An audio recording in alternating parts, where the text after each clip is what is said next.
Ja sam od onih koji su odrasli na pašteti, na vrućem hlebu i jogurtu, našem čuvenom podgoričkom, ali čokolinu sam volio kao mali i jeo sam ga skoro do 20. godine. Čak i danas kad djeca uzmu, onda ja malo se ogrebem od njih. Pa moguće da i to rado što sam dobio ovih 2 metra. Pa ne postoji neka formula, ali treba biti umjeren u svemu. Ja nekako ne umijem se kontrolišem kad su slatkiši u pitanju, a što se tiče koncerata, taj dan vodim računa da ne opterećujem sebe, svoj organizam. Tako da postoji par jela koja volim da spremim i koju djeca obožavaju.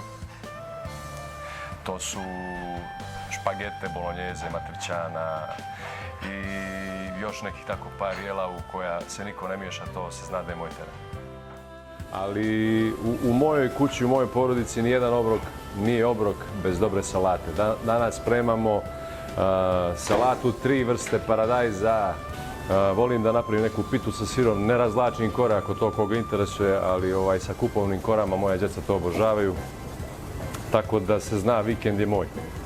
Pošto smo već dugo u Beogradu, onda naši rođaci, prijatelji i tako dalje nam svakih, ne znam, 20-ak dana ili mjesec dana obavezno donesu kolašinski krompir, obavezno lisnati sir iz Kolašina, dobru domaću pršutu iz Krusa, iz Bera gore, tako da šta reći.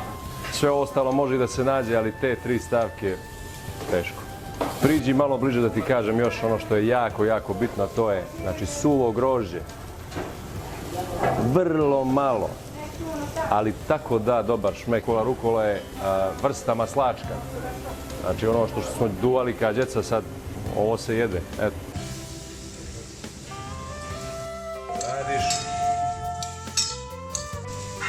I na kraju jedan potpis ovako pravi. Vola. Danas fenomenalno, staviš na tu. Nije više. Živjeli, ćao.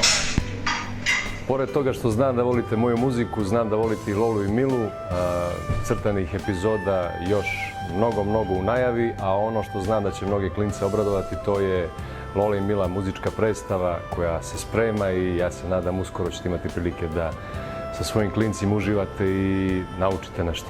Puno vas volim i pozdravljam i vidimo se. Ćao!